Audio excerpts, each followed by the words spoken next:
E aí, pessoal, tudo bem com vocês? A gente vai para o nosso quarto encontro. Nesse quarto encontro eu entro diretamente no cerne da questão, da jornada, né, do que eu me propus, que é falar sobre violência e masculinidade hegemônica. Agora, nesse quarto encontro, eu vou falar especificamente sobre violência e todo o espectro da violência, trazendo algumas definições.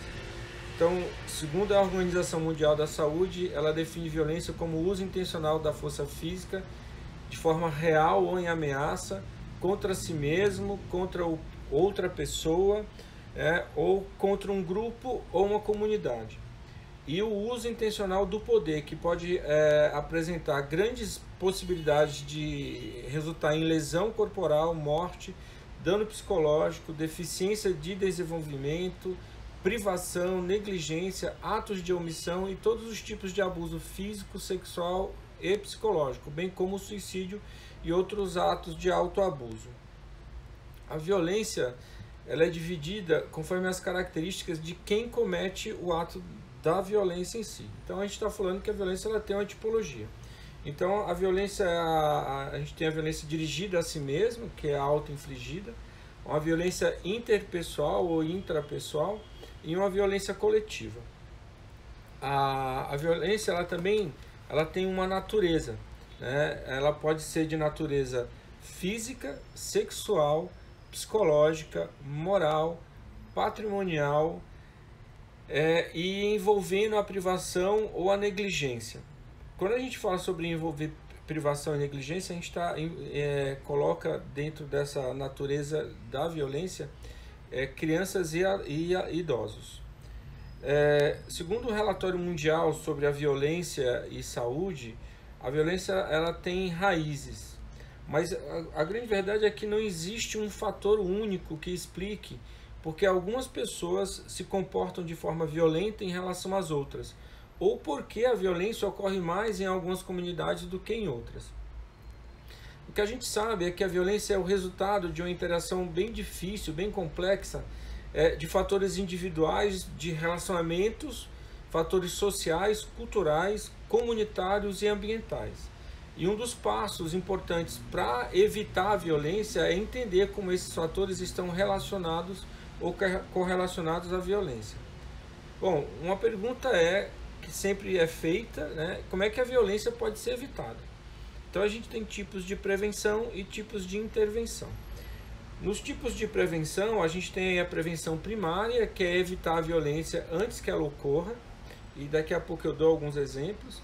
A prevenção secundária, que são respostas mais imediatas à violência, tais como assistência pré-hospitalar, então assistência às pacientes que chegam ao sistema de unidade básica, né, ao SUS, ao Sistema Único de Saúde, né, os serviços de emergência policial, que seriam aí, como exemplo, a Patrulha Maria da Penha em algumas cidades aqui de São Paulo, tá? Ou tratamento de doenças sexualmente transmitidas, né? A gente tem a prevenção terciária, que é uma assistência a longo prazo no caso da violência, né? Tais como a reabilitação, reintegração, e que tentam diminuir o trauma ou reduzir a invalidez de longo prazo associado a vítimas de violência. A gente tem também tipos de intervenção. Nesses tipos de intervenção, a gente tem intervenções universais que visam a população em geral sem levar em consideração o risco individual, né, dessa população.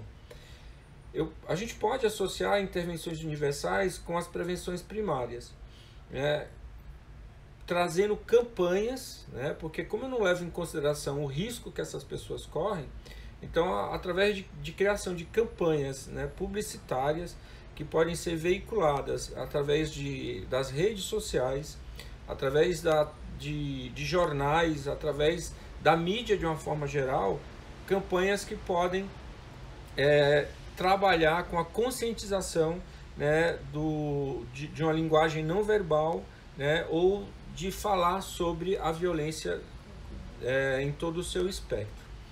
A gente pode trazer dentro dessas intervenções universais, né, uma prevenção contra a violência a todos os estudantes nas escolas, né, ou as crianças de uma determinada faixa etária, ou trabalho junto a faculdades, trabalhos em empresas, né, com capacitação de pessoas para poder lidar com vítimas de violência ou para entender como é que funciona a violência dentro de um ambiente familiar ou dentro de um ambiente social.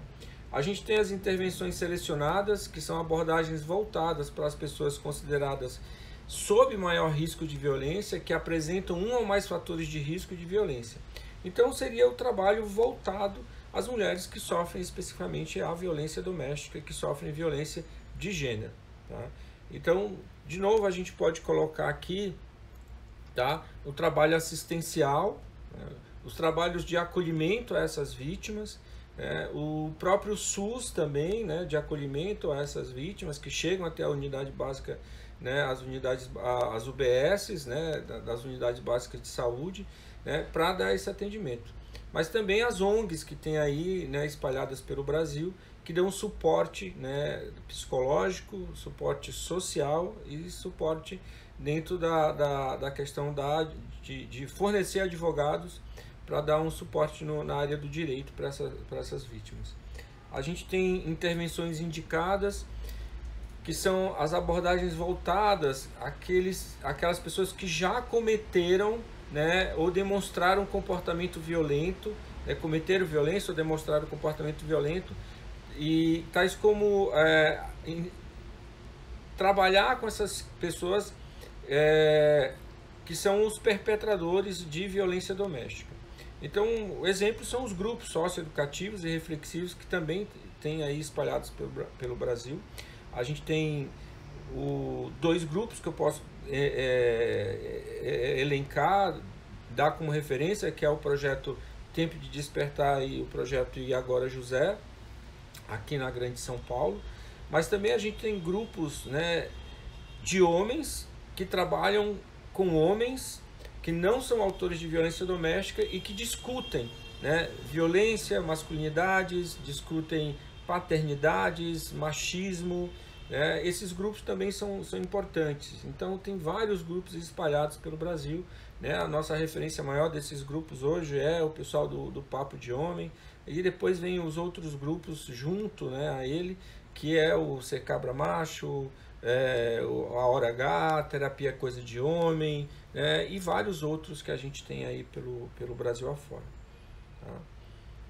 Então, quais são os fatores de risco para a violência praticada por parceiros íntimos? Então, a gente tem os fatores demográficos, que é uma pouca idade, baixa renda, baixo nível educacional, pobreza familiar, na infância, durante a infância e adolescência, o baixo rendimento acadêmico, a delinquência agressiva na faixa etária de 15 anos, né? Essa delinquência nessa faixa etária, ela nos dá aí um forte indício de abuso físico de parceiras, né, praticado por homens na idade de 21 anos.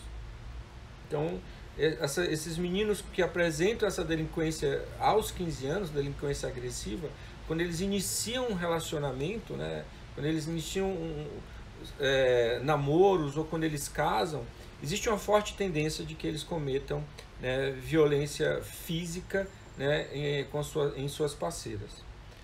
A gente tem o histórico de violência familiar, que são crianças que apanharam, né, ouviram suas mães apanhar dos seus pais, padrastos ou namorados, né, mas também são crianças que viveram num ambiente violento, não necessariamente dentro da casa delas, mas ela viveu num ambiente violento, numa comunidade extremamente violenta. O uso do álcool pelos homens, ele é um fator que aumenta a probabilidade de risco para a violência. Ele é um fator que aumenta a probabilidade. Não é porque homem usa álcool, né, é usuário de bebidas alcoólicas, que ele vai se tornar um autor de violência. Mas ele é um fator que pode gerar, né, que aumenta a probabilidade do risco de violência de gênero. A gente tem fatores de relacionamento que, mesmo depois de controlar toda a situação conflituosa dentro de casa, né, que a gente pode dar um exemplo aí, uma situação econômica, né, o conflito verbal ele continua existindo entre esse casal, e esse conflito verbal ele se mostrou significativamente relacionado à agressão física, né? Assim como outros aspectos relacionados ao casamento, tais como o discurso da falta de companheirismo, a instabilidade emocional do companheiro ou da companheira e o nível de estresse, né, que existe na relação, mas também o nível de estresse do companheiro. A gente tem fatores comunitários, que é a violência física contra os parceiros, ela está presente em todos os grupos socioeconômicos. As mulheres a gente sabe que as mulheres que vivem em situação de pobreza, elas são muito mais afetadas.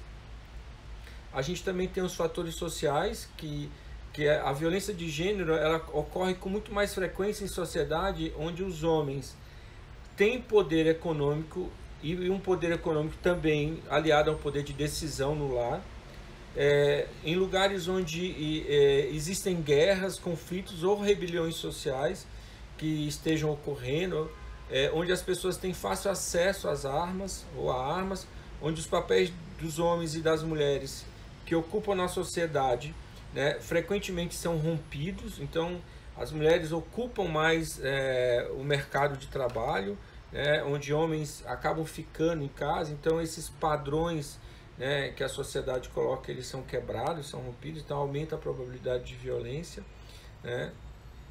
A gente também tem, né, os distúrbios de personalidade, mas a questão da personalidade, eu vou falar um pouquinho mais para frente, mas não como um distúrbio, mas falar da personalidade dos homens autores de violência e das vítimas. Bom, a grande verdade é que ainda não está claro porque a pobreza, né, aumenta o risco de violência.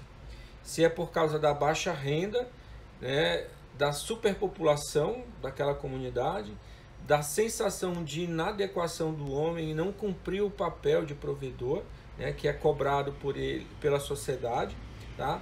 O estresse e a frustração. Ou se a pobreza torna mais difícil com que as mulheres abandonem seus relacionamentos violentos ou insatisfatórios, porque ela não tem uma profissão e depende financeiramente desse companheiro.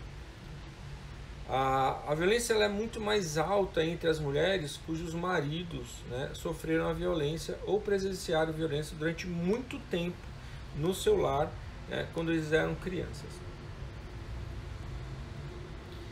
Como a gente está falando de violência de gênero, né, eu vou trazer aqui, né, o que é violência de gênero e falar um pouquinho sobre ela. Então, violência de gênero se refere a qualquer comportamento que cause danos, né, físico, psicológico, sexual, moral, patrimonial, tá?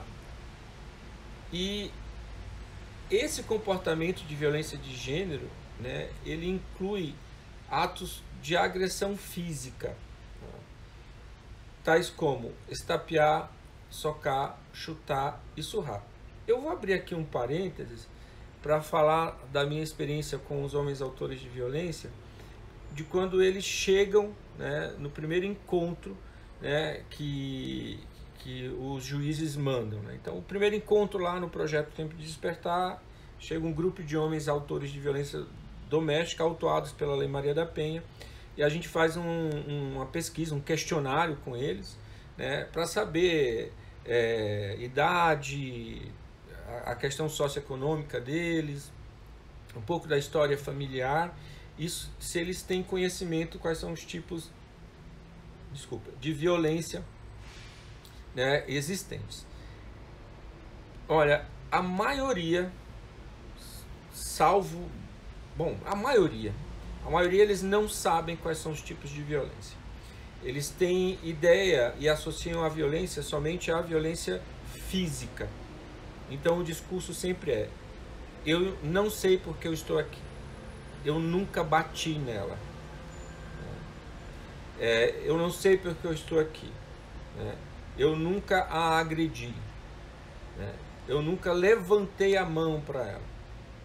Então eles desconhecem quais são os tipos de violência. E quando você pergunta para eles, me fala quais são, dentro da violência física, né, o que pode acontecer, me relata o que é uma violência física.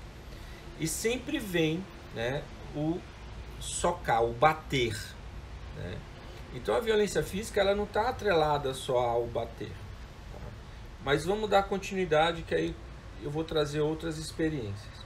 Então a gente tem o abuso psicológico, a violência psicológica, que a gente pode elencar como intimidação, né, constante desvalorização dessa companheira e humilhação. A gente tem as relações sexuais forçadas e outras formas de coação sexual. Comportamentos controladores, tais como isolar a companheira da sua família e amigos, monitorar os movimentos da companheira, restringir o acesso dela às informações, à assistência médica ou até mesmo o patrimônio. Como é que homens e mulheres, né, continuam alimentando o ciclo da violência doméstica e ao mesmo tempo eles se mantêm nos relacionamentos violentos? Bom, em diversos países a violência doméstica ela representa um grave problema social, não só pela alta incidência em todas as classes socioculturais, né, da população, como também pelas graves consequências de saúde, da saúde física e emocional provocada aí nas vítimas.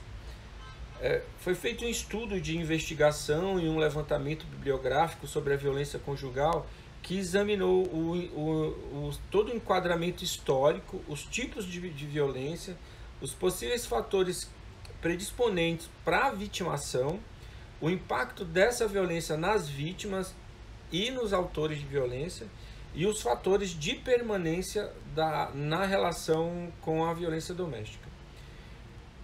É bom falar que assim, no campo da psicologia jurídica ou da criminologia, a gente analisa a vítima, mas a gente analisa principalmente as atitudes do autor de violência, pois é ele que foi o transgressor da norma da lei, né?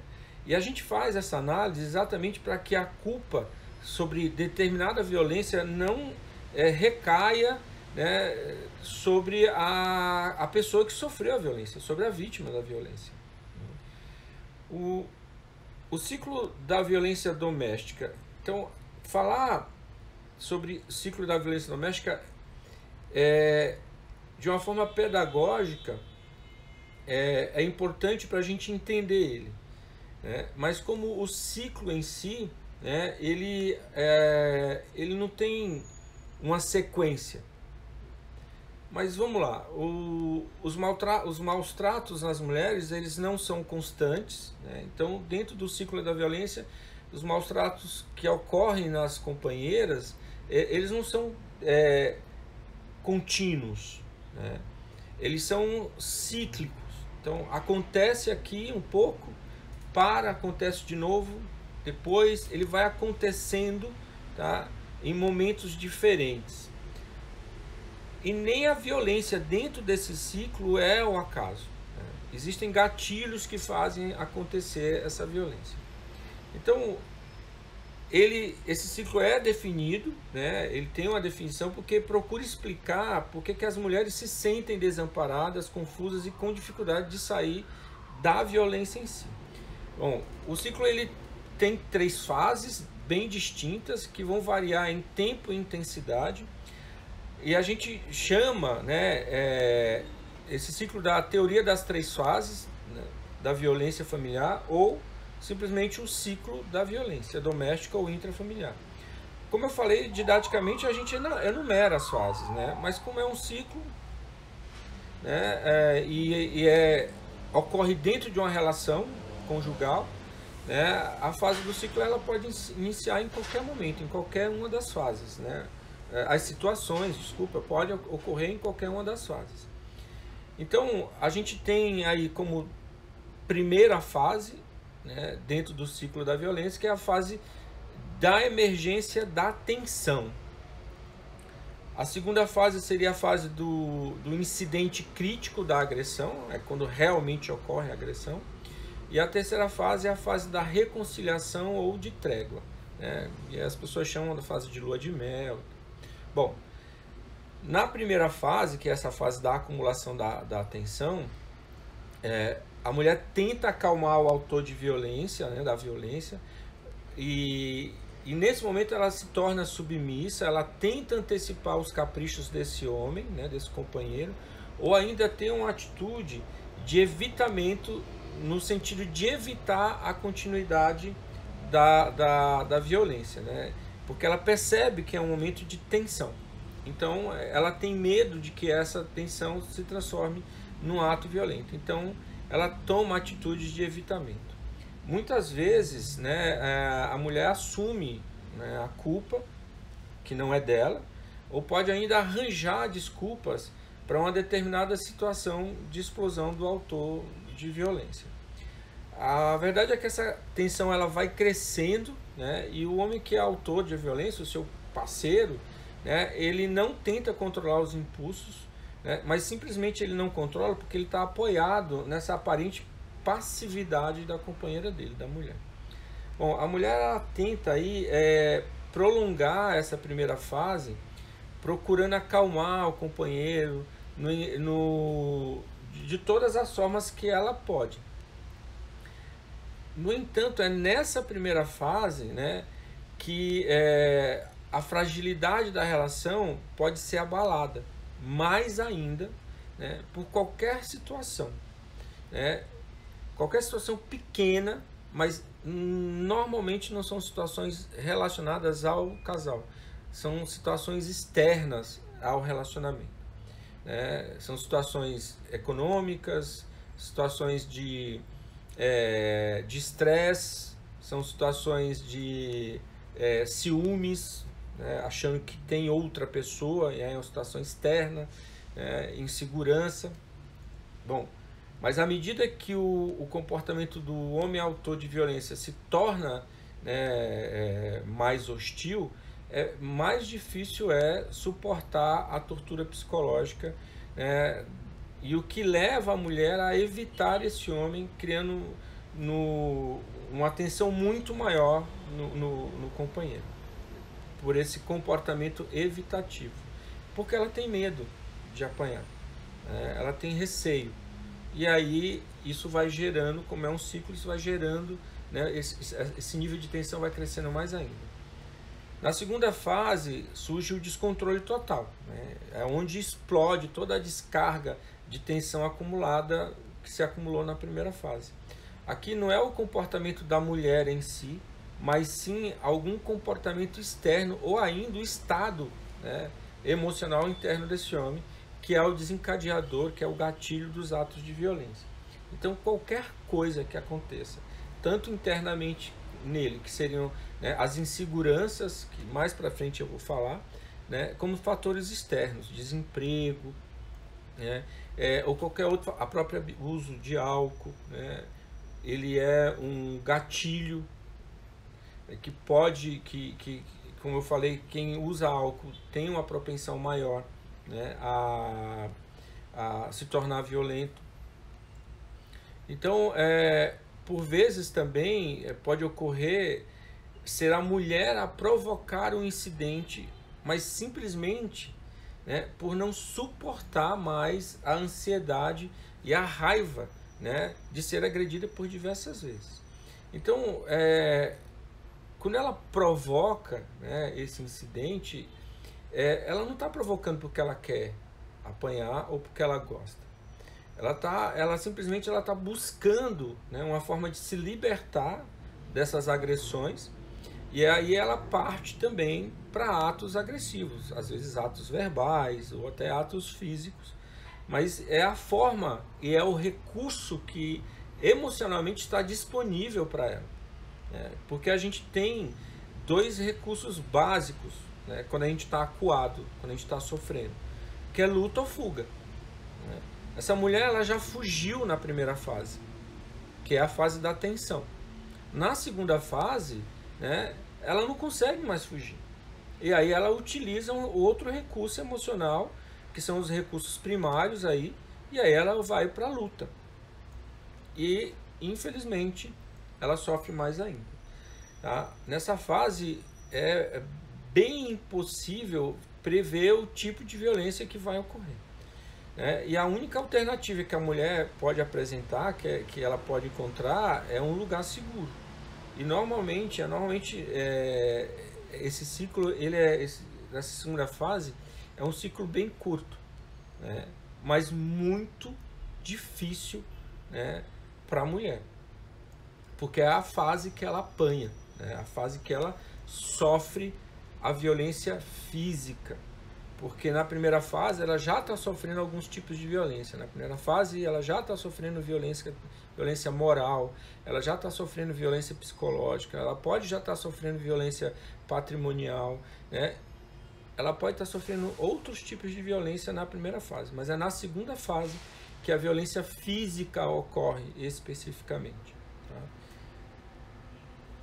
Na terceira fase, ela é caracterizada pelo comportamento de bondade, amor, arrependimento. O homem autor de violência tenta compensar a mulher de todas as formas, né? Até com sexo, né? Lamentando a agressividade, pedindo desculpa por ter sido agressivo. E a mulher, por sua vez, acredita que ele realmente vai se controlar, que realmente ele vai mudar.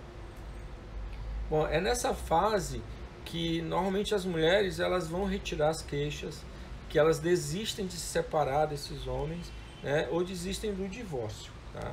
E aí vem todo um sofrimento maior, porque envolve também as crianças.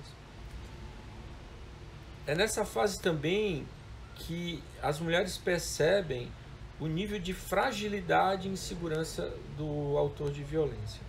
Tá? O casal ele vive uma relação violenta. Emocionalmente, eles são muito dependentes um do outro, e é nessa fase, né, que os laços se estreitam. Nessa terceira fase, esse laço de dependência. E eles continuam presos nesse ciclo, tanto o homem quanto a mulher, porque eles não se percebem dentro de um ciclo de violência. Na continuidade da violência, o ciclo ele se altera, sendo que a primeira fase se torna cada vez mais curta e intensa, a segunda fase mais frequente e grave, e a última fase, às vezes, cada vez mais curta.